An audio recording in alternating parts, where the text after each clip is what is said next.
Hello, alongside Ryan, sir. I'm Don Helbig, and welcome to the Pick Six, the podcast of the Attractions Group, where we bring you the latest top stories from the attractions and amusement industry. Yeah, and before we delve into this week's Pick Six, let me remind you where to find us. We're on YouTube. We're both very handsome. You should watch on there. Search for the Attractions Group podcast on YouTube to find us there. But also, we're on all your favorite podcast apps: Apple, Google, Spotify. You know the drill. And you can follow us on X/Twitter at attractions_GRP. Don, numero uno. Well, the amusement industry is dimming with the news that Jack Morey of Morey's Piers has passed.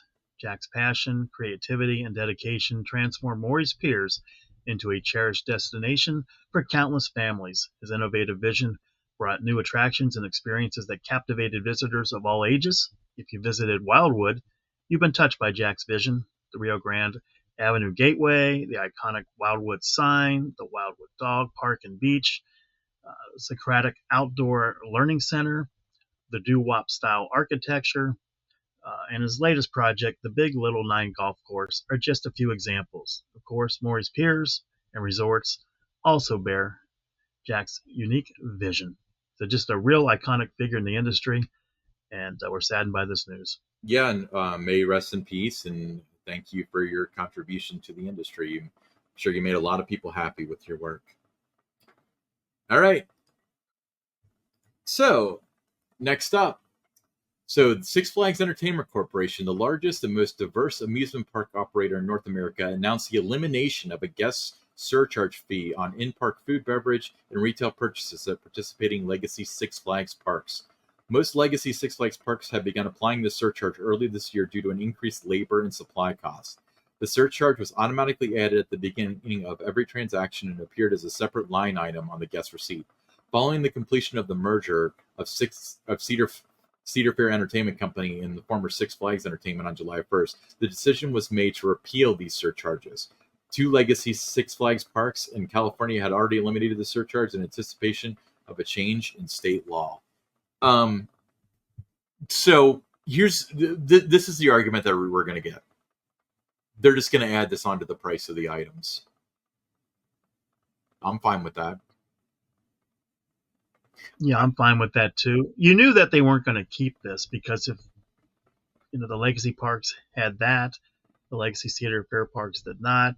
Guests are going to start to notice the difference. So they had to have it one way or the other. Mm-hmm. So I think you and I both saw the elimination of this coming. But like you said, it's likely to get tacked on to the cost of an item. That's fine. And it's a lot of people fear that this would be coming to the Cedar Fair parks. I'm glad that it went the other way around, because I understand that there's signs up for this. I understand that it's disclosed on the menu boards and stuff, but the only reason to do this is to be sneaky. It's to make it appear as though the price is lower than it is, and then you get sticker shock when you buy something, and you're already at the register, so you buy it. So I think that there's certainly an ethical issue involved with this. There's probably a trust issue with, if they're going to tack on this, I mean, what else are they going to tack on to it? So I think they made the absolute right decision. I'm glad they did it so swiftly. And I think that this is the sort of thing that should be celebrated. If they want to raise prices a little bit because labor and, supplies cost more, then that's the nature of the game. I completely understand that. But just to tack it on at the end and act like it doesn't exist until you're swiping your credit card, for me, there are ethical questions involved with that. But good riddance to this. It's dumb. Yep, good move. Yep. Next up. Tower of Terror at Walt Disney World is celebrating its 30th anniversary this year.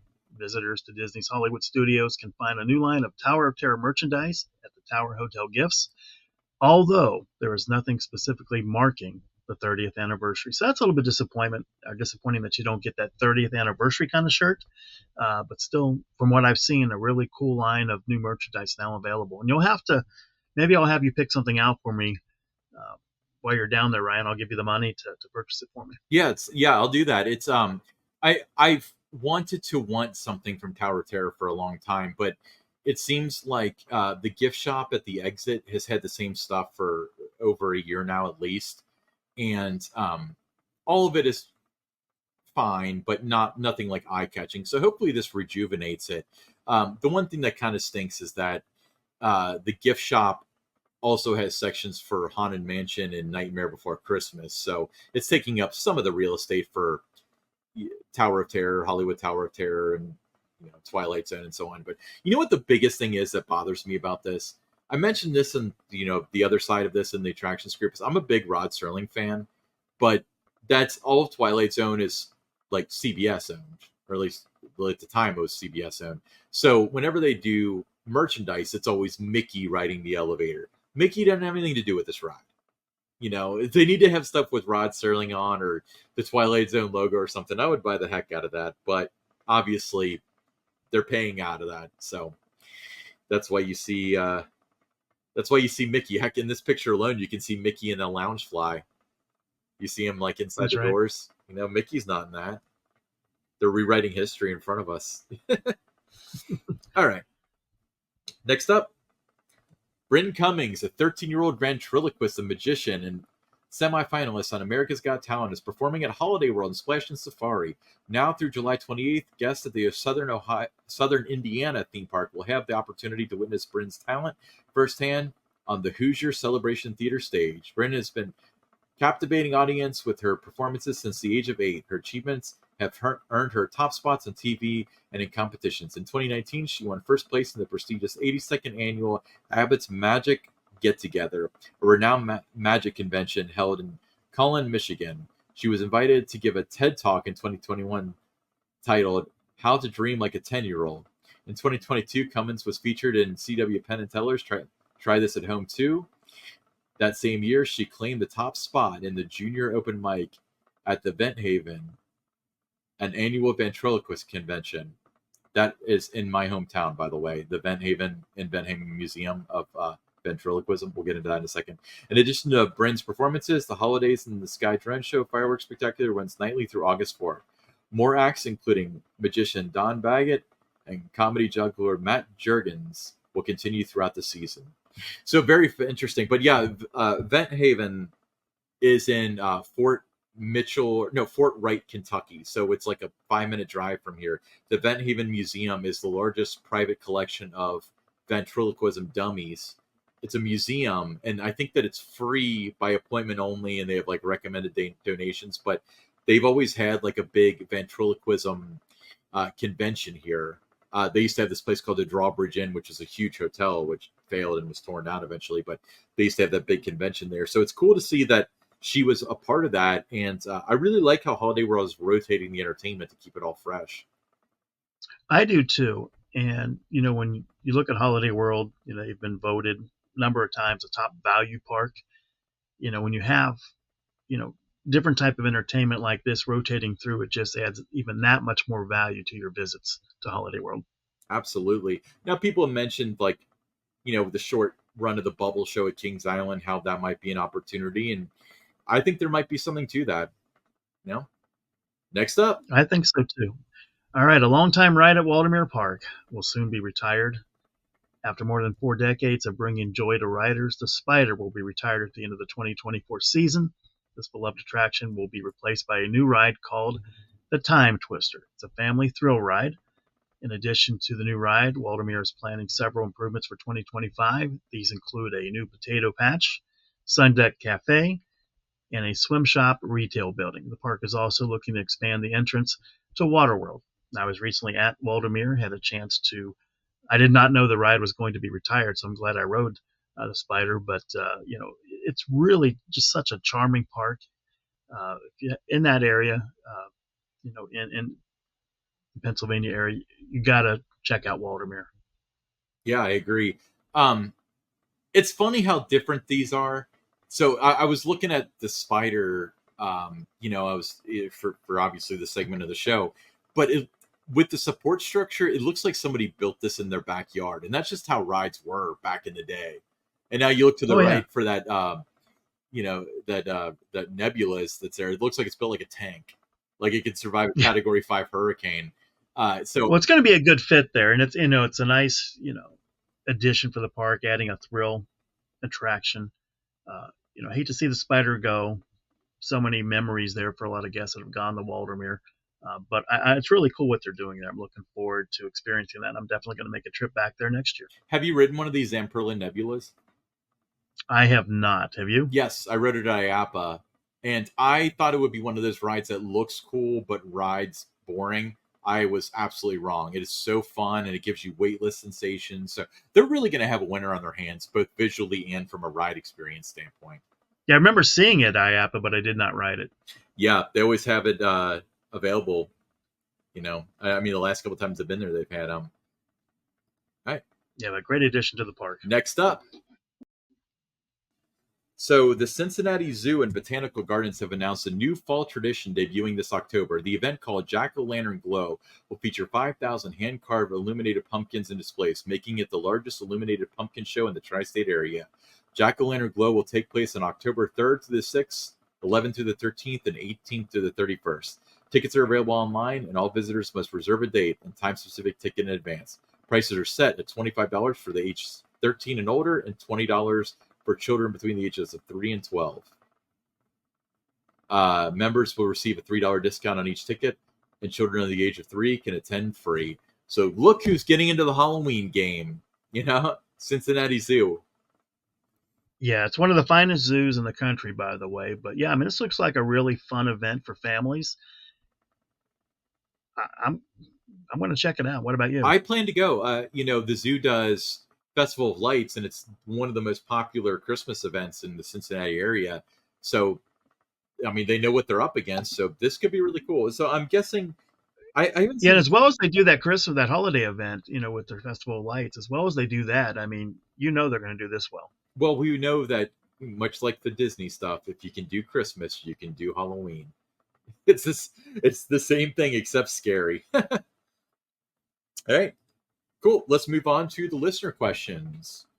First one, Bobby T, Milwaukee, Wisconsin.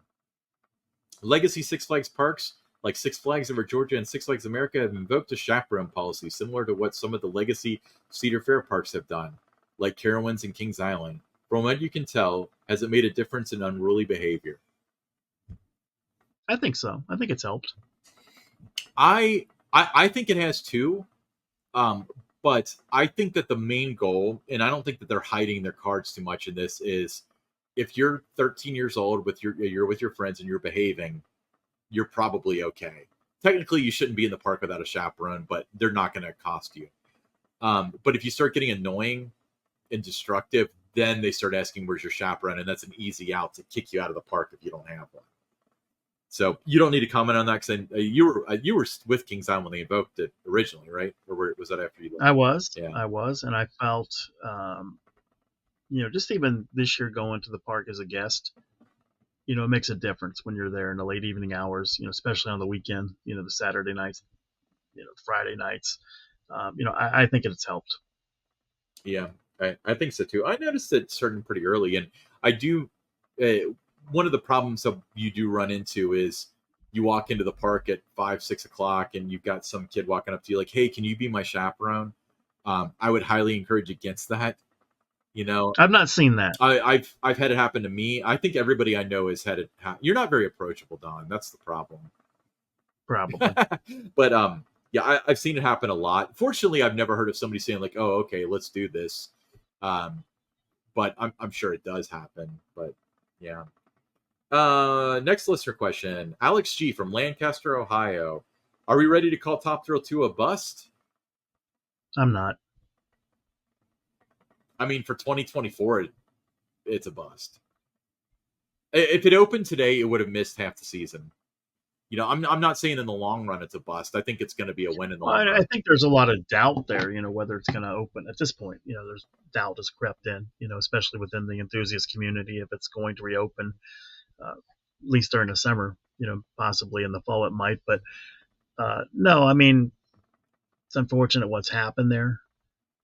But I think both sides, Cedar Point, Zamperla, there's a lot invested there. I think they're going to do everything that they can to get a solve for whatever the issue may be. Yes. So for me, I'm not ready to call it a bust. I think I stand by what I said. I think that it's we're now halfway through July, and it was open for 6 days. So I think that, was it a success for 2024? You would have to do a lot to prove to me that it was. But with that being Yeah, said, for 2024, yeah, no, I mean, it definitely was not a success for this year. But I mean, you and I both talked about this. I remember back in like January, February, that when they had the opening date, end of April, they were going to do those preview nights and all that, that we thought they should wait until Memorial Day yeah, and keep on testing it and testing it and testing it to make sure that it was going to be ready to go because of what it was replacing, the issues they had with that they couldn't have this happen again. And it went down really quickly. So they've had it happen again. So when it does reopen, they cannot have a situation where it's open for a week or two and then it goes down again for an extended period. It has to work the next time. I think that's their goal, and I think that's why it's still closed. Because that's why it would take as long as it takes to get it right. You know what's as a fan of the park, I'm comfortable with that. As long as it takes to get it right. This ride has so much, we heard so many rave reviews about it, the few that got a chance to ride it, that just take however long it takes to find the solve and get it right before even try to reopen it.